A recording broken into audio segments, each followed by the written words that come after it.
Well, here was a fun game playing against Maga Trader to Mortals, a commander that I don't think is as good as this opponent probably thinks it is.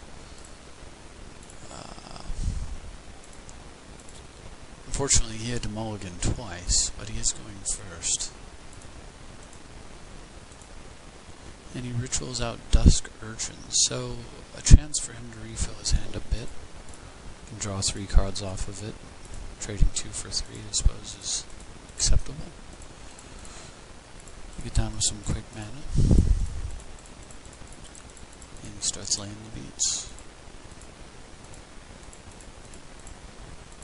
So for these first few turns here, I'm just kind of rolling through. He doesn't have much going, and neither do I actually, as I'm short black. But there it is. So I hold off on Imperial Sealing. There's no way I could get a card quick enough to plow or otherwise remove the urchins without letting him draw, so I figure, well, I'll just let him draw, and then I will take care of whatever he has and end the game here. So I pay life, I pay life, I pay life, I pay life, and again. Sure, you figured out what I'm going for.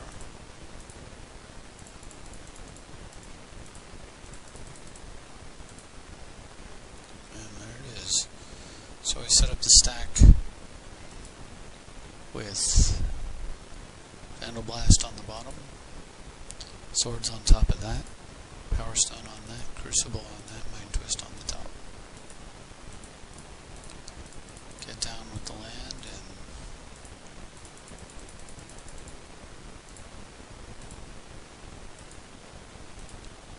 he has this Mischief, a card that's very interesting.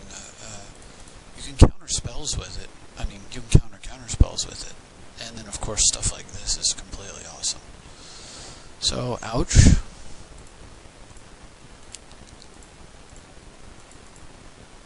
So my best tutor wasted to get my best offensive spell, which is then destroys my next 2 best tutors. Is pretty painful, and I know the next 5 cards are not good. So in his turn he ramps a bit. I get the shop down.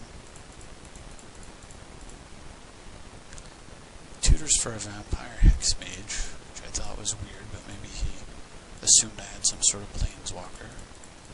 So I untap the Grim. I can't even get Queen down here because I don't have green. So he's got Dark Depths combo. And I suppose technically I should have just said go and waited to see what he did. Maybe he tries to equip it. But I plow. Right off the bat. I don't know. Weird stuff like some Mischief, I can't think of what he might have, but at that point I just wasn't even feeling like messing with it. Well, that and the fact that he might have sacked it to the tower as opposed to getting life and used a mana to do something that turn. So anyway, he gets down with Vedalken Orrery, which I choose not to Vandal Blast, mainly because I don't have red. But also, I mean,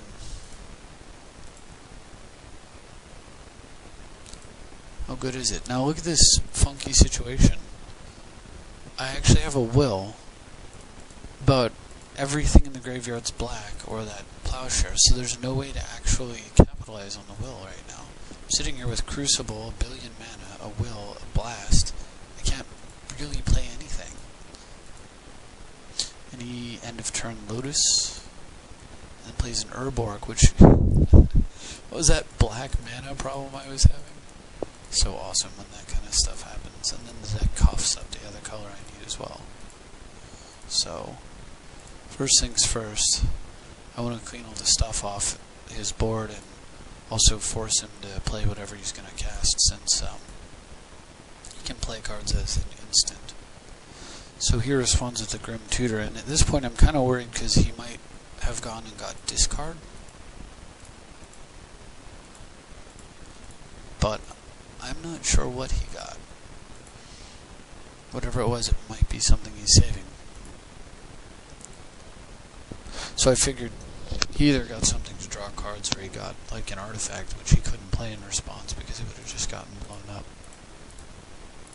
So I don't will, since if he did get an artifact,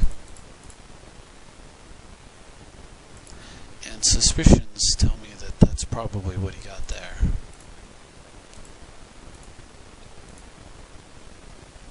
Anyway, if he did get an artifact, of course I'm going to want to Vandal Blast.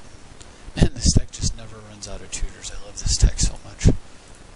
So, definitely will time now. Will fires. Clear this out immediately.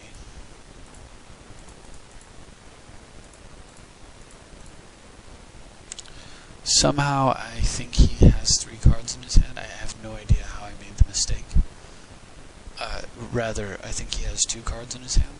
So I mind twisted for less than the total.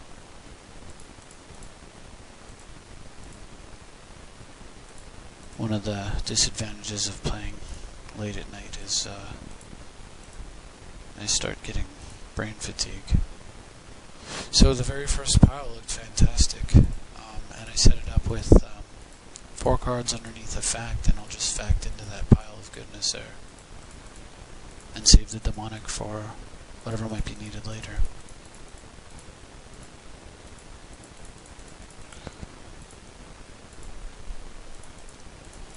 And he just gets down with a big sort of commander.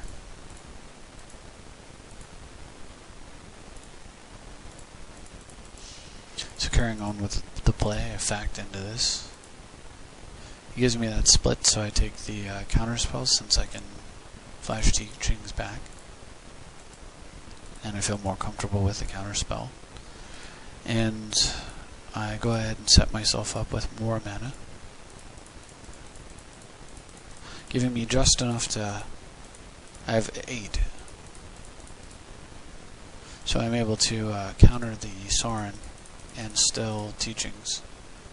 And of course I want to recover my hand, so I go get stroke.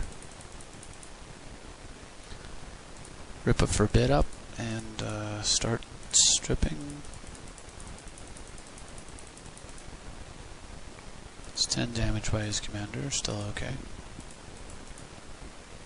And I kill the tower because if I get any way to push this, put the commander on the bottom of his library, then I want to. And besides, I don't want him sacking it and then replaying it and draining even more life away. So he plays a Magus of the Coffers, which I just decide I'm gonna answer with whatever I find via stroke, so I don't bother countering.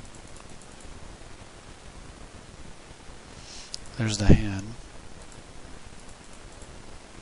Down comes Opal. Strip. I just leave the Urborg in play. It's been helping me out all game.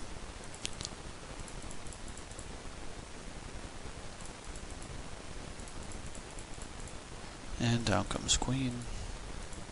Got a little extra madness, so I just go ahead and plug her now and dump my hand. Pitching all lands, of course. Here I thought about maybe just trumping with a sliver, but I figured, why is it going to matter? Turns out he's got a coffers, so it sort of does, but then I realized, I mean, no, it really doesn't. Seven life might as well be an eternity. So I main phase tutor a future sight onto the top of my deck and tap his guy so that I can put it into my hand. And I left 2 blue out, but since Tezzeret's hiding on top, we'll get him down and get even more blue mana. I snag a Bant Charm. And it's definitely time to start swinging.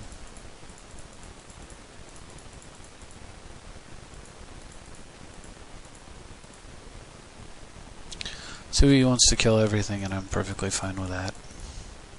And if you notice my library, the top of my library, Ancient Tomb, doesn't change. It's a glitch with Magic Online, where if your top card is revealed and you have some sort of shuffle effect, that top card will either go to the top of your deck instantly, like it did there, or it will be the next card you draw, like underneath of it. I don't know why, but I've seen it many, many, many times, enough to know that it is a glitch and not luck. So I'm just spinning through the game, and yeah, he gives up. I mean, no cards in hand. He hasn't even seen the forbid yet, but that's it. Hope you enjoyed the game. Hope they fix that glitch.